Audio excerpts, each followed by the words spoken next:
तुम्हाला इंटरेस्ट नसेल तर तुम्ही दुसऱ्याला माहिती देऊ शकता. तुम्हाला माहिती मिळणं हीच खूप मोठी गोष्ट आहे. ओके, ठीक आहे. वाईट जाणार नाहीये. ठीक आहे, आज मी तुम्हाला बोलणार आहे 15 मिनिटं, ते वेस्ट नाही जाणार. तर पहिल्यांदा पोलीस भरती होण्यासाठी 12वी पास हा क्रायटेरिया आहे. 35% असतील तरी काही प्रॉब्लेम नाही. There is no merit of 12. 12वीचं मेरिट तिथं काही लागत नाही. सायन्स, आर्ट्स, कॉमर्स कुठल्याही स्ट्रीम मधून तुम्ही 12वी पास हवे, हा पहिला क्रायटेरिया. मुलींसाठी 155 सेंटीमीटर हाईट लागते, हे कंपल्सरी आहे for girls, and for boys 165 centimetre. हे नोट डाऊन करू शकता तुम्ही. हाईट मोजायचे पॅरामीटर आणलेले आहे. माझं सेशन झाल्यानंतर ज्यांना आपली हाईट माहिती करून घ्यायची, तुमची हाईट किती आहे तुम्हाला तुमची हाईट आजच कळेल. इतर वेट काटा, वेट मशीन पण आणते, वेटही कळेल. म्हणजे 2 पॅरामीटर तुम्हाला कळते.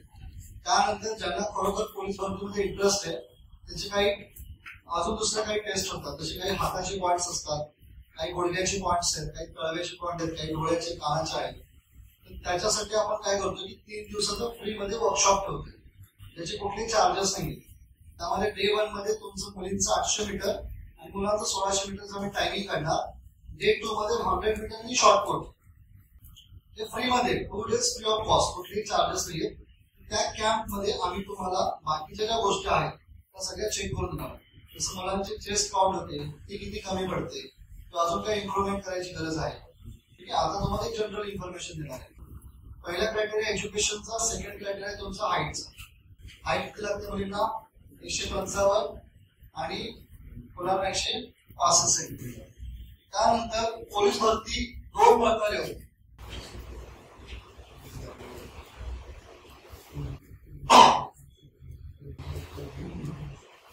पहिले असते मैदानी चाचणी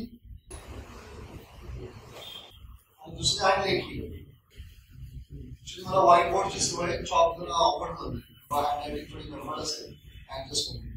मैदानी चाचणीमध्ये 2 पार्ट आहेत. एक आहे बॉयज, एक आहे गर्ल्स. बॉयजला काय क्रायटेरिया आहे? 1600 मीटर. किती मार्क? 5, 10. 5 मिनिटं 10 सेकंड मध्ये क्रॉस करायचं. 100 मीटर रनिंग आहे, 14 सेकंड मध्ये क्रॉस करायची.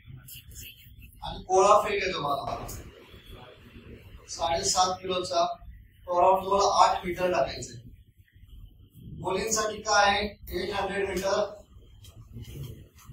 टायमिंग आहे 2:50. 100 मीटर मुलींना पण सेम इव्हेंट आहे, टायमिंग आहे 14 सेकंड. आणि गोळा तुम्हाला मुलींसाठी आहे 4 kgचा आणि टाकायचे 6 मीटर. नाही तुम्हाला मार्क कशी मिळेल? 15, 30, सॉरी 20, 15 आणि 15. हा क्रायटेरिया तुमचा आहे. अशी तुम्हाला 50 मार्काचं ग्राउंड आहे. आणि लेखीमध्ये तुम्हाला विषय काय? पहिला विषय आहे मराठी व्याकरण.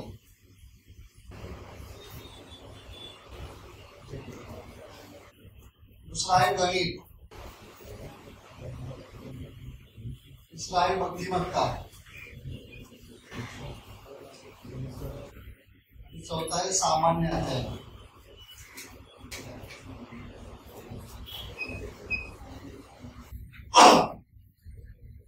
सामान्य अध्ययनामध्ये इतिहास, भूगोल, राज्यशास्त्र, अर्थशास्त्र, त्यानंतर मुलकी प्रशासन, पोलीस प्रशासन आणि चालू घडामोडी. सामान्य अध्ययन आणि चालू घडामोडी.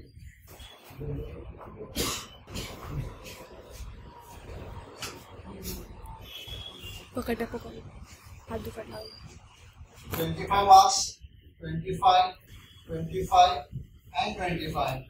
100 मार्क्स तुमची थेरी. 100 मार्क्सची थेरी प्लस 50 मार्क्सचं ग्राउंड. टोटल तुमची 150 मार्क्सचं काय असतं? मेरिटला. ओपन कास्टला अप्रॉक्स 130 प्लस आणि ओबीसी असेल अदर कास्ट आणि SC, ST, NT at least 110 plus. पण हे मेरिट डिपेंड असतं जिल्ह्यांवरती. तुम्ही कुठल्या जिल्ह्यामधून फॉर्म भरतात त्या जिल्ह्याचं मागच्या भरतीचं मेरिट काय होतं त्याच्या अकॉर्डिंग मेरिट लागतं. इमॅजिन करा जर तुमची हाईट बसते, तुम्ही फिजिकल थोडे बहुत फिट असाल, अभ्यासात चांगले असाल, तर फॉर्म भरायला हरकत नाहीये, प्रॅक्टिस करायला हरकत नाहीये. मी अकॅडमीच्या थ्रू आलोय. आपल्या अकॅडमीचं नाव आहे द्रोणाचार्य करे अकॅडमी, ज्याची प्रॅक्टिस तुमच्याच कॉलेजच्या ग्राउंडवर होते. सकाळी 6 ते 8 इथेच. सकाळी प्रॅक्टिस असते 6 ते 8, संध्याकाळी प्रॅक्टिस असते 4 ते 6. 2 टाइम प्रॅक्टिस आहे. संध्याकाळी लेक्चर्स असतात 7 ते 9. सकाळचे लेक्चर्स अजून चालू नाही गेलेत, पण सकाळी जर लेक्चर आले असतील तर ते 9 ते 11 राहणार सकाळी, पण तुमचं कॉलेज असतं. पण संध्याकाळचे लेक्चर तुम्हाला कन्व्हिनियंट आहे. ऑक्टोबर महिन्याला 2 महिने बाकी आहेत, चान्स घेऊ शकता तुम्ही. कायमस्वरूपाची भाकरी मिळेल, आयुष्याची नोकरी मिळेल. शेवटी ग्रॅज्युएशन करून तुम्हाला जॉब शोधायचाच आहे. आणि ग्रॅज्युएशन करता त्याचा ऍडव्हान्टेज असेल की इंटर डिपार्टमेंट म्हणजे 4 वर्ष तुम्ही कॉन्स्टेबल म्हणून काम करताय. ग्रुप सी आणि ग्रुप डी च्या पण एक्झाम तुम्ही क्वालिफाय होऊ शकता. त्याच्यामध्ये फक्त इंग्लिश ग्रामर ऍड होणार आहे.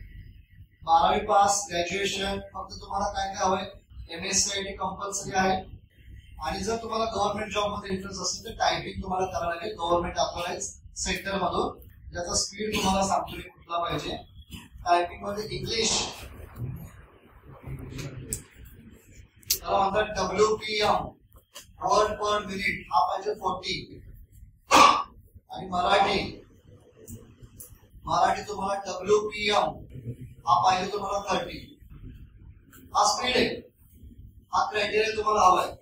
आणि ज्यांना सेंट्रल गव्हर्नमेंट मध्ये इंटरेस्ट असेल, केंद्र सरकारमध्ये, तर त्यांना हिंदीचं पण टायपिंग रिक्वायर्ड आहे. खूप मुलांना माहिती असते हिंदी विषयाचं पण टायपिंग आहे, पण ते सेंट्रल गव्हर्नमेंटसाठी. महाराष्ट्रासाठी मराठी और हिंदी. म्हणजे पोलीस भरती व्यतिरिक्त जर तुम्हाला अजून कुठल्या एक्झाम द्यायचे असतील तर हाच सिलेबस आहे तुम्हाला मोस्ट ऑफ द. आता जे विद्यार्थी पोलीस नाही होणार त्यांना ऑप्शन्स काय? सेकंड ऑप्शन आहे होमगार्ड, 25 ते 30,000 रुपये पगार असतो होमगार्ड. थर्ड ऑप्शन आहे MSF, Maharashtra security force, army सारखा युनिफॉर्म असतो.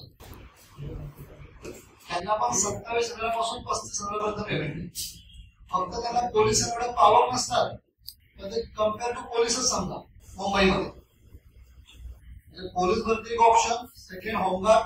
बरं, अजून एक तुम्हाला बेनिफिट आहे, MSF ला आणि होमगार्डला रिटर्न टेस्ट नाहीये, ओनली ग्राउंड. म्हणजे त्याचा अभ्यास कच्चा आहे पण फिजिक्स चांगला आहे.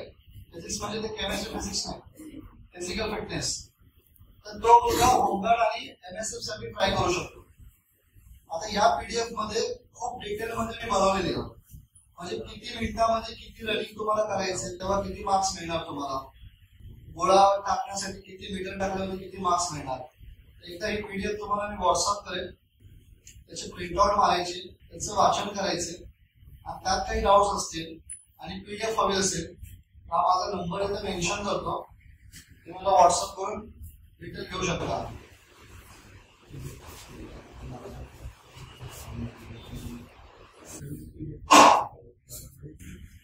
हा माझा नंबर आहे. शेवटचे 2 मिनिटं राहतोय, 2 मिनिटं राहिले शेवटचे, 3 झाले. राईट. एक लक्षात ठेवा, जी माणसं मोठी आहेत, जे लोक गव्हर्नमेंट मध्ये चांगल्या पोस्टवर आहेत, त्यांना त्यांच्या आयुष्यात राईट टायमाला राईट पर्सन मिळालाय. आय डोंट नो की मी तुमचा राईट पर्सन आहे की नाही, मला माहित नाही. पण तो योग्य माणूस त्यांना योग्य वयात मिळाल्यामुळे, योग्य त्यांना सल्ला दिल्यामुळे त्यांचं आयुष्य बनलं. माझे बाबा गव्हर्नमेंट मध्ये होते.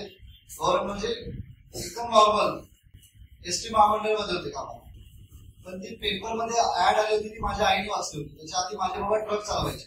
ते माझे स्टोरी सांगते. आई माझी हुशार होती अभ्यासामध्ये पहिल्यापासून, ती रोज पेपर वाचायची, तिला सवय होती. पेपरमध्ये कॉलम आला होता आणि तिनेच माझ्या वडिलांचं ऍप्लिकेशन दिलं पाठवून आणि पप्पांना कॉल आला जॉबसाठी आणि आमचं आयुष्य बदललं. म्हणजे छोटी गव्हर्नमेंटला पेमेंट चांगलंच असतं आणि फॅसिलिटी असतात ना, मग आमचं चांगलं शिक्षण झालं किंवा मी आज तुमच्या पुढे. एक छोटीशी गोष्ट, पेपरमध्ये ऍड आणि ऍप्लिकेशन केलं झालं का, त्यांच्यामुळे आमचं आयुष्य बदललं. कदाचित तुमच्यामुळे तुमच्या फॅमिलीचं लाईफ बदलू शकतो.